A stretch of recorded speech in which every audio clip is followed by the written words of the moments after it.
안녕하십니까. 이번 시간에는 건축기사와 건축산업기사를 대비하시는 분들을 위해서 제목은 건축기사 맥잡기 해서 건축시공 과목에 대한 내용을 소개해 드리는 시간입니다. 이거는 수험생들이 자주 질문하는 그런 질문과 대답 형식으로 Q&A를 통해서 시공 과목을 설명을 드리는 것인데요. 역시 마찬가지 처음 이 과목을 접하시는 분들은 도대체 시공 과목이 무엇이고 무엇이 중요한 것이고 어떻게 대비를 해야 되는 것이고 어떻게 또 구성이 되어 있다라는 것을 오리엔테이션 식으로 설명을 드리는 시간이다 라고 여러분들이 보시면 되겠습니다. 첫 번째 질문입니다. 시공 과목이 필기시험에서 중요한 과목인가요? 역시 많이 질문을 하시는 그런 내용인데 꼭 여러분들이 확인하고 넘어가 주셔야 될 것은 시공 과목은 자격증을 취득함에 있어서 건축기사, 건축산업기사의 자격증을 취득함에 있어서 키를 가지고 있는 매우 중요한 과목이다 라는 것을 꼭 확인을 좀 해 두셔야 됩니다. 건축기사 합격에 약 80% 이상의 키를 가지고 있는 매우 중요한 과목이다 라는 것을 먼저 확인을 좀 해 두시고요. 건축시공 과목은 1차 필기시험을 합격한 후 다시 도전을 해야 되는 2차 실기시험에서 건축기사의 경우 실기 과목의 80% 이상을 비중을 차지하는 주요 과목이다 라는 것을 먼저 인식을 해 주셔야 됩니다. 2021년서부터는 산업기사도 바뀌었습니다. 그래서 2차 실기가 여태까지는 종전까지는 산업기사가 설계 작도 시험이었는데 2021년서부터는 건축기사와 유사한 유형의 주관식 유형으로 전환이 되었기 때문에 시공 과목이 80% 이상 역시 중요한 과목이다 라는 것을 꼭 인식을 좀 해 두셔야 됩니다. 따라서 이 1차 필기 과목 5과목 중에서 가장 여러분들이 심혈을 기울이시고 학습을 시간을 좀 늘려 주셔야 되는 이런 과목이 시공 과목이다 라는 것을 꼭 염두에 두시길 바랍니다. 두 번째 많이 질문을 하시는 것이 시공 과목은 암기 과목인가요? 이렇게 물어보시는 분들이 많은데 결론부터 말씀을 드리면 일부는 암기를 좀 해 두셔야 되고 그 암기한 내용을 가지고 다시 응용하는 이런 이해와 암기, 응용 이런 것들이 병용되어야 되는 그런 과목으로 여러분들이 보시길 바랍니다. 시공 과목의 특징을 파악을 해 주셔야 되고 시공 과목은 단순 암기 과목이 아니다 라는 사실을 꼭 알아두셔야 돼요. 크게 나눠서 그러면 시공이 도대체 뭐냐? 건물을 짓는 기술을 알려드리는 것이 바로 시공 과목이다. 이렇게 여러분들이 한마디로 요약해서 설명을 드릴 수가 있습니다. 그래서 시공 과목은 크게 총론과 관리, 시공 강론, 건설 재료학, 견적과 적산 이런 것들이 있어야 되는데 일단 견적과 적산 부분에 있어서는 도대체 설계 도면이 나온 경우 이 설계 도면대로 현장에다가 건물을 짓는 기술 이게 건축시공인데요. 얼마에 그 건물을 지을 수 있는 사전 예산 계획이 나와야 되죠. 그래서 각 재료별로 어떤 물량이 있고 무엇이 필요하고 또 얼마 정도의 예산을 확정짓는 이런 과정이 견적과 적산이기 때문에 실무에 있어서는 대단히 중요합니다. 그리고 입찰에 있어서도 내가 과연 그 수주를 해야지 되는지 여부 이런 것들이 여기에 달려 있죠. 우리 실무에 있어서는 굉장히 중요한 그런 과목입니다만 시험 문제에 있어서는 그다지 많이 이렇게 다뤄지고 있지는 않다라는 겁니다. 또 한 가지 건물은 어떻게 보면 자재의 집합소지요. 재료의 집합소입니다. 그래서 이런 재료의 특징이라든지 물리적인 역학적인 성질 이런 것들을 파악하는 것도 상당히 중요하지요. 이 건설 재료학은 조적공사, 돌공사 이후에 나와 있는 내용들은 주로 재료의 특징을 많이 물어보고 있다. 시공 과목에서. 시공 강론이라는 것은 일단 가설, 토공사, 기초, 철근, 콘크리트, 철골, 조적, 목공사 이런 구체공사 이후에 마감공사까지 각 공사 방법의 종류, 정의, 특징 이런 것들을 물어보고 있습니다. 물론 중요한 내용을 위주로 여러분들이 학습을 해 두셔야 되죠. 또 일단 건물을 누가 짓느냐? 예, 사람이 짓죠. 그러나 일단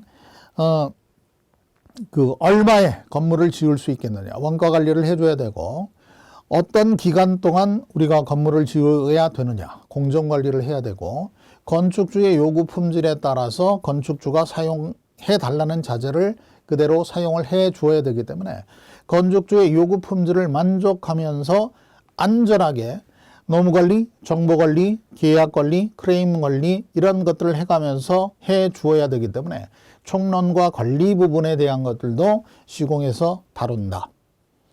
하나씩 설명을 좀 드리면은요. 총론 중 계약 입찰은 각 방식의 정의와 용어를 암기를 해야 되고 특징, 장단점, 계약 방식, 입찰 방식의 내용을 잘 이해해야 하는 것이 중요하다. 여기서는 단순히 암기만 해가지고는 이 내용을 다 여러분들이 시험에 대비하실 수는 없습니다. 그래서 각 입찰 방식이라든지 계약 방식에 대한 특징 이런 것들은 이해 위주로 여러분들이 공부를 하셔야 돼요. 두 번째, 시공 강론에 있어서는 기술적 표준, 기준 이런 암기를 요하는 부분들도 있습니다. 또 시공 순서, 공사 방법, 사용기계 기구와 장비, 부속 재료 등이 혼재되어 등장하므로 공법이나 용어의 정의, 사용 용도, 장비 명칭 등도 선행 학습을 하여야 종합적 이해가 가능하다. 그래서 여러 가지 그 공사에 필요한 관리에 필요한 그런 여러 가지 내용들이 한꺼번에 나오기 때문에 여러분들이 상당히 좀 까다로워 하시는 그런 과목에 해당이 될 수 있겠습니다. 그 다음에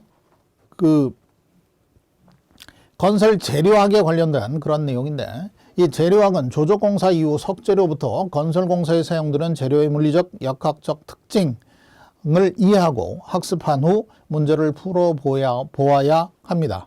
마찬가지 자주 나오는 그런 문제 위주로 설명을 드릴 수밖에 없어요. 왜 그러냐면 재료공학에 관련된 그런 내용들도 워낙 범위가 많고 내용이 많기 때문에 제가 그 교과서에서 먼저 공부를 해서 중요한 내용들 여태까지 30년 동안 나왔었던 모든 그런 문제들을 다 분석을 해서 중요도 위주로 그렇게 책에 서술이 되어 있습니다. 그래서 그 내용만 가지고 충분히 이 시험에 대비하실 수 있도록 만들어 놨기 때문에 중요한 내용 이런 것들을 위주로 여러분들이 파악을 좀 해 두셔야 되겠죠.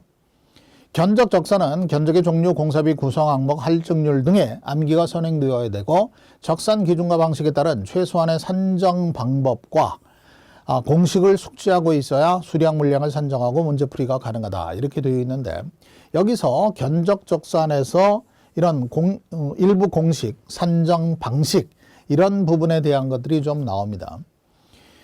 구조 과목과는 달리 시공은 계산식이라든지 계산 문제가 많이 출제되는 그런 과목은 아니다라는 것을 좀 알아두세요. 두 번째까지 시공 과목의 특성을 파악하고 단순 암기 과목이 아니다라는 그런 내용을 좀 파악을 해 두셔야 되고요. 때문에 암기와 이해가 병행되어야 되고 여러 요소가 산재되어 복합적, 종합적 내용의 파악이 요구된다. 즉 건물을 현장에 지을 때 필요한 모든 기술적 또 공법에 관련된 내용, 재료 또 예산을 산정하는 그런 부분까지가 총망라되어 있다. 범위가 넓고 다른 과목보다 출제되는 유형이 상당히 다양한 이런 과목으로 되어 있다라는 것을 좀 기억을 해 두시죠.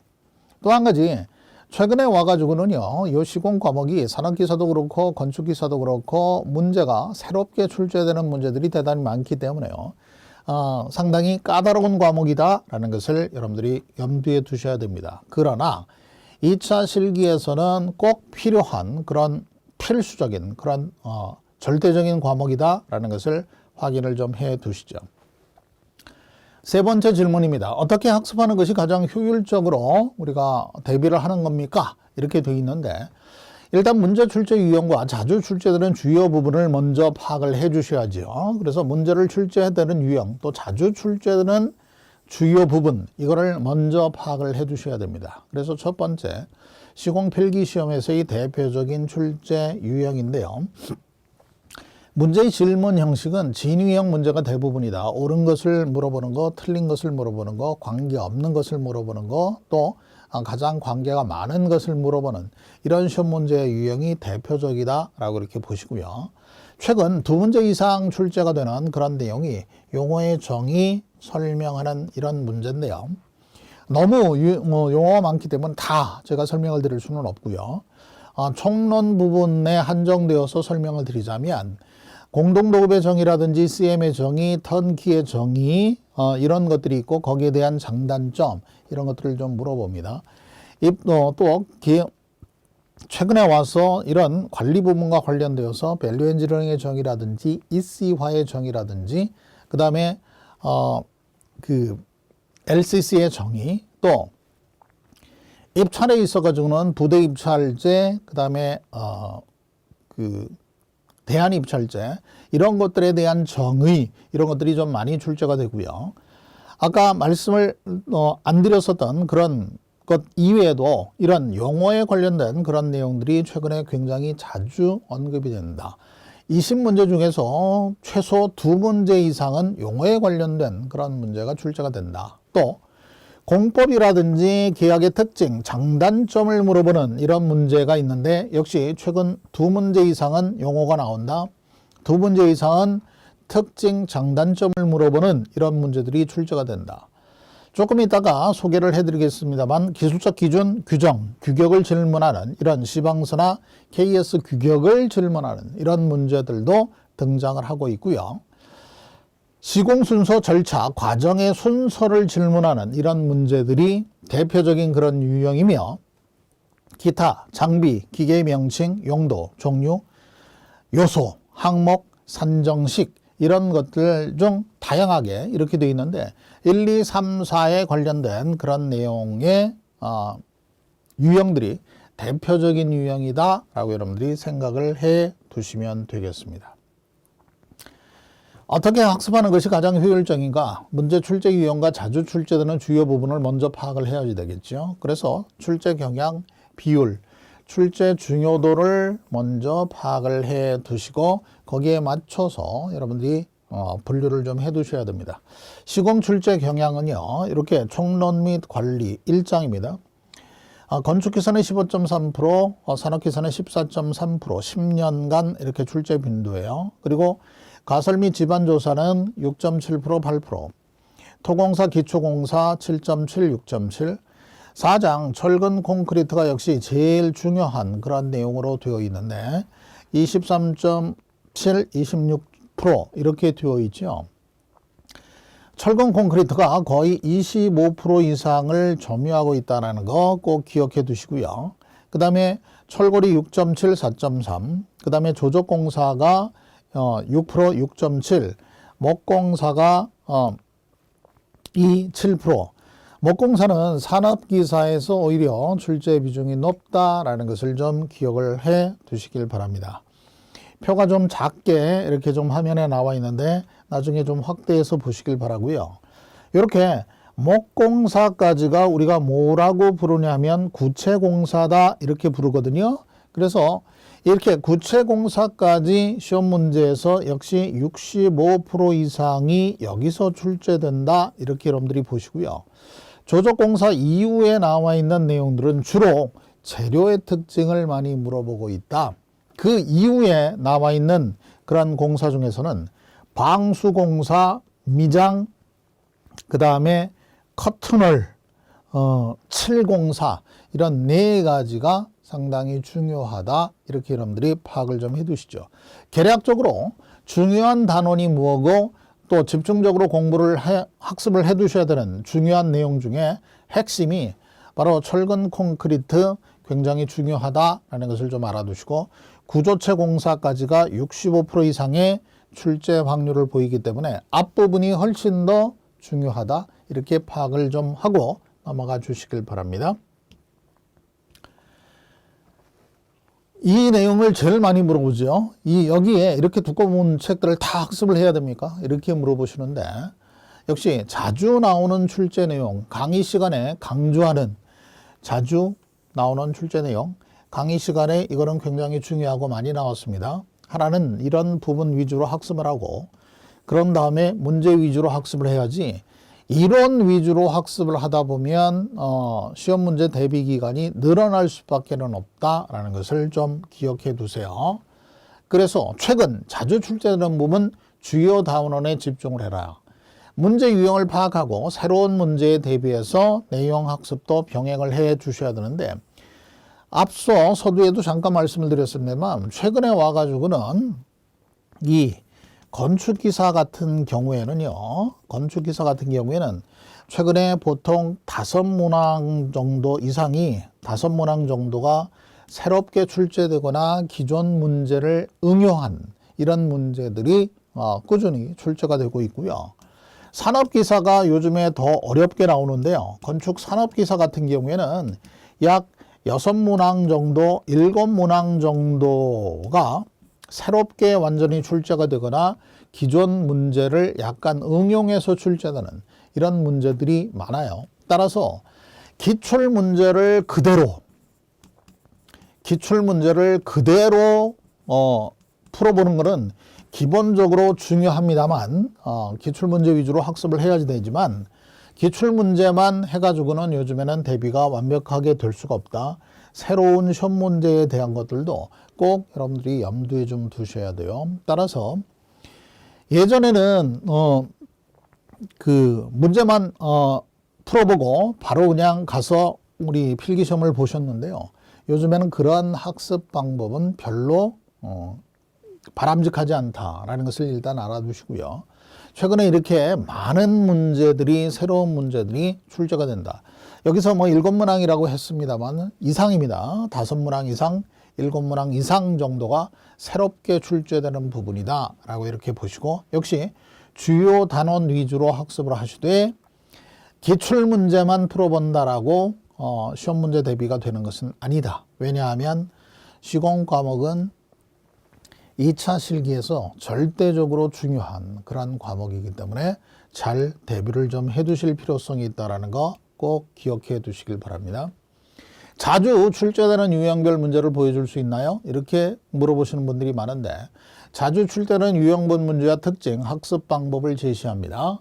용어를 알아야 답이 보인다. 이게 첫 번째 주제입니다. 용어를 알아야 된다. 아까 얘기했듯이 2문제 이상이 계속해서 출제가 된다라고 그랬죠. 그래서 용어의 정의만 질문하는 문제.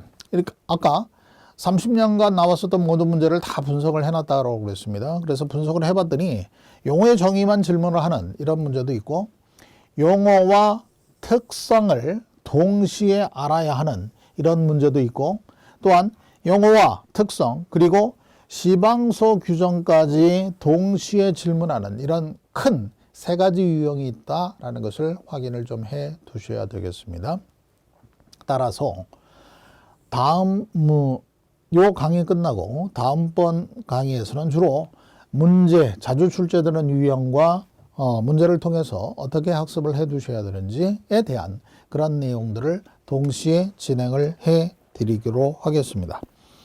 정리를 하면 첫 번째 강의의 정리입니다. 일단 시공 과목은 실기에서 80% 이상을 점유하는 매우 중요한 과목이다라는 거. 구체공사까지가 전체 65% 이상을 출제를 하고 있다라는 것. 그리고 최근에 와가지고는 역시 기출문제만 출제되는 것이 아니라 새로운 출제 유형이 많이 출제된다라는 거 꼭 기억을 하고 넘어가 주시길 바랍니다.